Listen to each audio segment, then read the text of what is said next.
Welcome back to part 2 of unboxing more trains.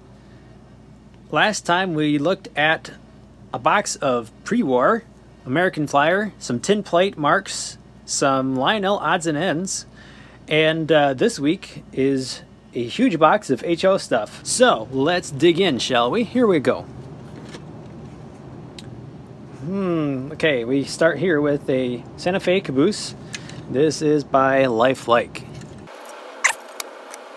This is a Burlington Northern gondola made by Bachmann, missing its wheels and couplers. Looks like it had a load of something in there at one point. Oh, let's see. Wow, there's a lot to go through here.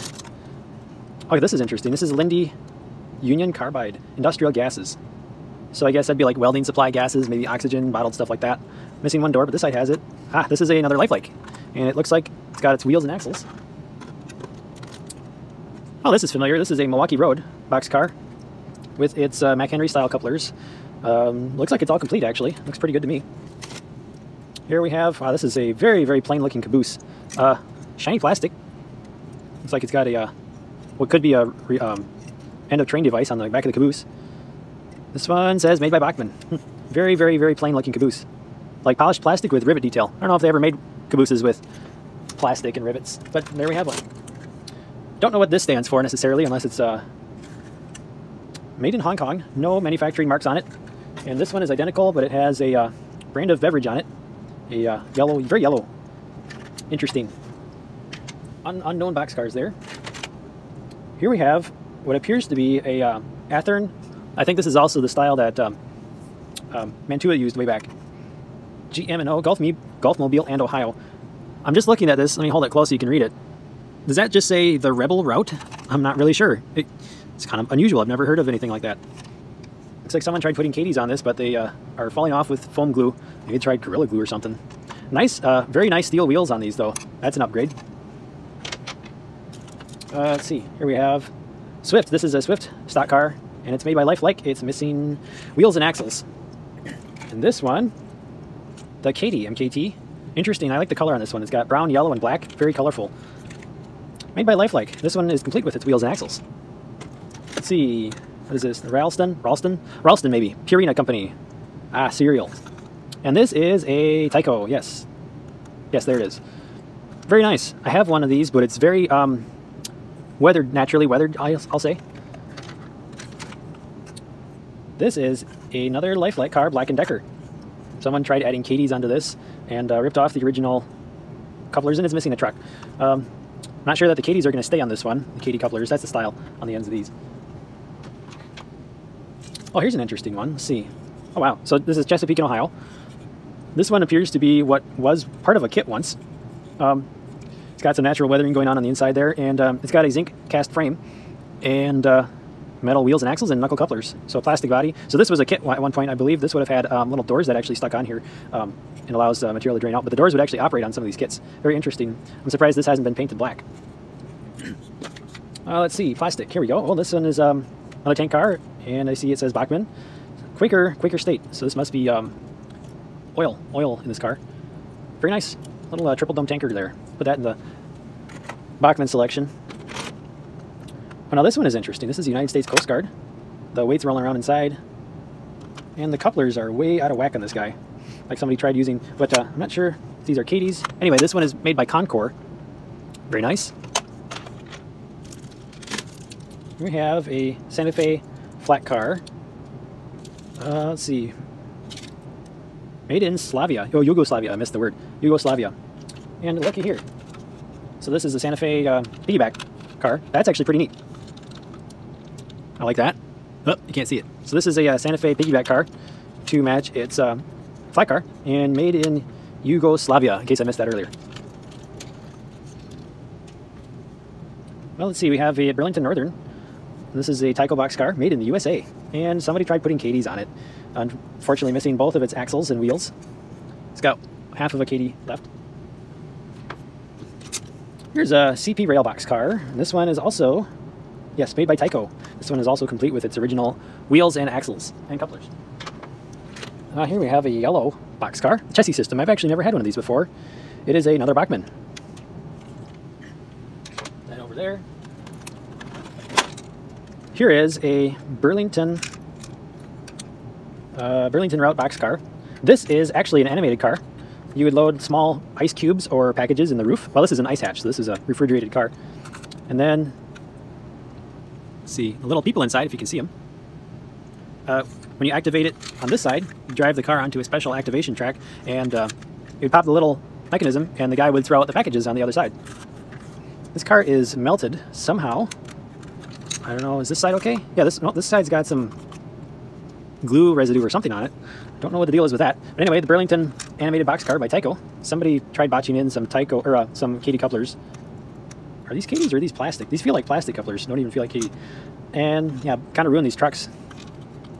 Unfortunately, they cut off the original clips that held on. Yeah, somebody all mangled up. I'll have to go through that and fix it up later. But they did add nice metal axles and wheels.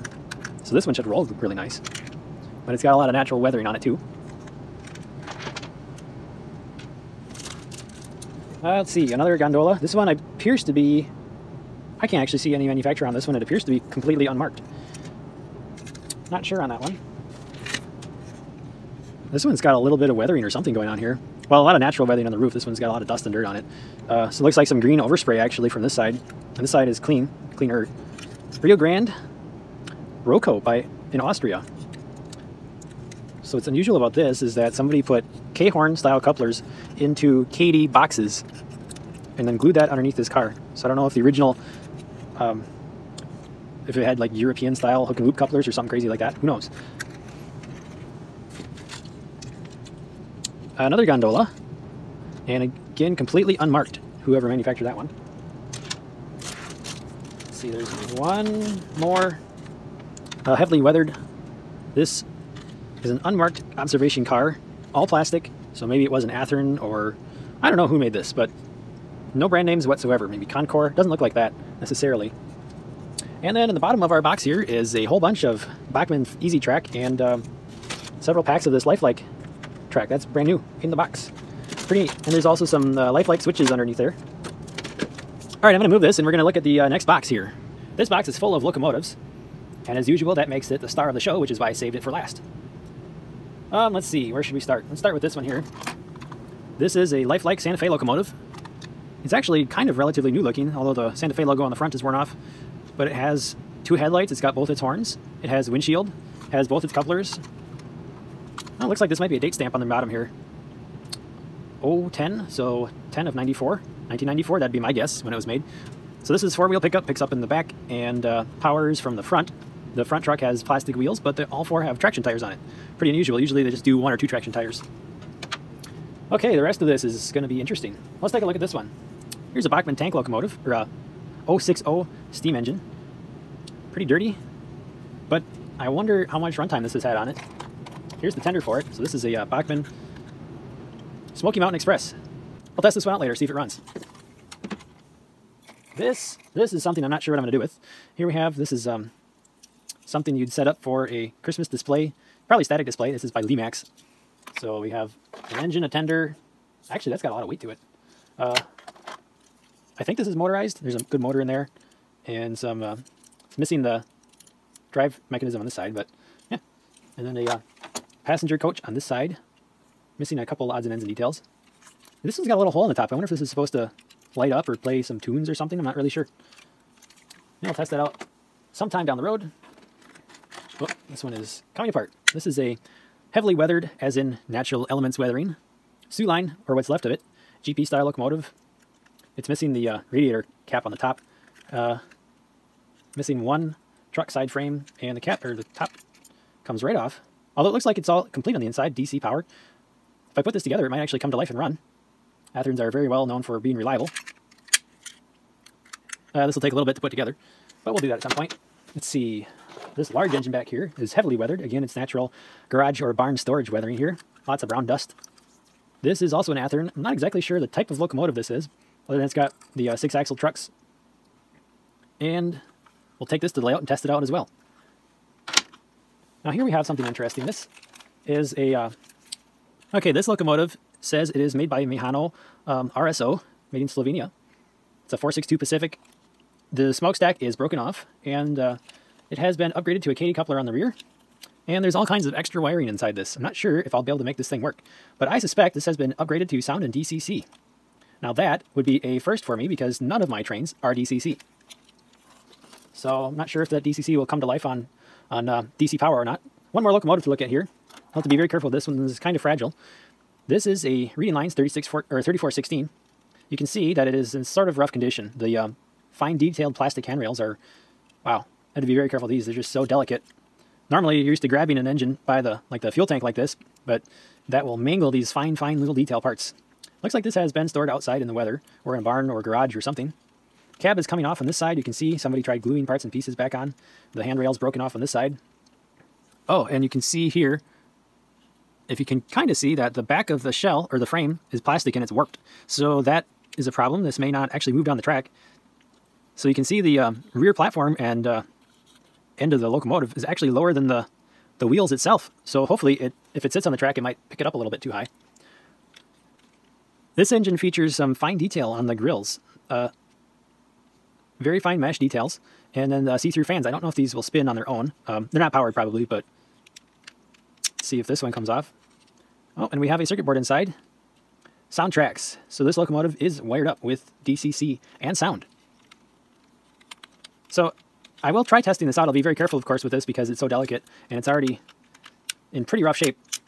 But sometimes DCC will actually fire up and operate on DC track power. Man, there's so much detail on it, but it's so fragile. You can see here, yeah, there's windshield details, windshield wipers, very fine details all over the place. A little plastic coupler on the front. The rear one's broke right off. It has a snowplow detail. You can see it's sat kind of low. It's been dragging on the tracks because the shell is warped. You can see it actually wore right into the snowplow detail. Air brake hose details. Very fine locomotive, but I have to be very careful with this one because most of my engines can handle being dropped. Not this one. All right, well, let's take some of these over to the layout and see if they will come to life. I'm pretty confident that the Bachmann steam engine, this Athearn, the Lifelike will come to life. Not sure about this guy. And the DCC and that steam engine, I don't really know. Okay, we're starting out with the Lifelike engine sitting on the back of the layout over there. Hey, look at that. It comes right, well, wants to come to life. You know, I think just cleaning those rear wheels will bring this thing right back to life. Alright, I'm starting out with the little Bachmann steam engine. Let's see if this thing moves. Oh, look at that. It runs perfect.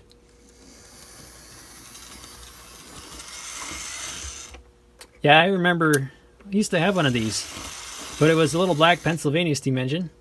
Ran great until the main drive gear split, because that's what Bachmann happens on those. But this one hasn't had that fatality yet.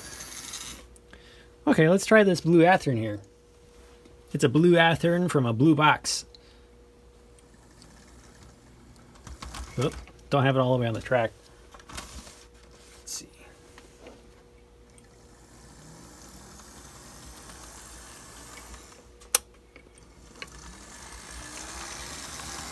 Yeah, it runs pretty good. It'll just need a little bit of tune-up and it should be a fine running locomotive. Alright, let's bring on the green locomotive, the reading lines. Like I said, I think this one has DCC, so I'm not really sure if it's going to work or not. I can feel that rear truck is already sitting up off the rails.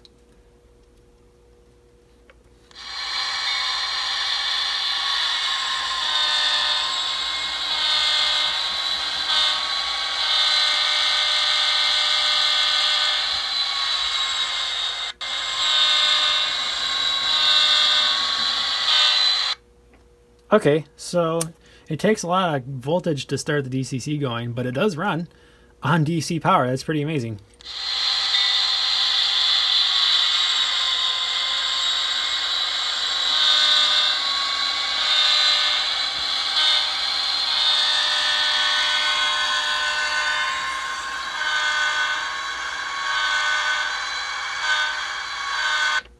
Alright, it seems to me like that the DCC, it's stuck in a mode where on DC power it just blows the horn constantly.